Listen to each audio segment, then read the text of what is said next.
انتهت مراسيم قرعة كأس العالم للشباب، ولله الحمد لم نقع مع المنتخب الإسرائيلي، ولكننا وقعنا في مجموعة حديدية تجعل منتخبنا في وضعية لا يحسد عليها، حيث وقعنا بالمجموعة الخامسة إلى جانب إنجلترا والأوروغواي وتونس.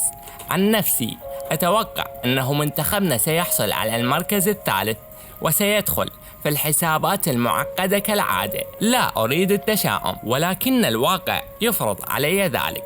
بنسبة كبيرة أندية زيزو وألكسندر راح ترفض تفريغهم، وإحقاقا للحق بغياب محترفي إنجلترا سنعاني على مستوى الوسط، وبغياب المهاجم الهداف سنترنح أمام دفاعات إنجلترا والأوروغواي. لذلك أتمنى من عماد أن يؤمن نفسه ويضع لاعبين جدد بمفكرته. وبالختام لا يسعني إلا أن أقول بالتوفيق لمنتخبنا الشبابي في هذه المهمة الصعبة في هذا الحدث الكبير. اعذروني لأنني لن أتحدث بالتفاصيل اليوم، ولكنني إن شاء الله سأوافيكم بها عن قريب. And yeah, that's it. Peace out.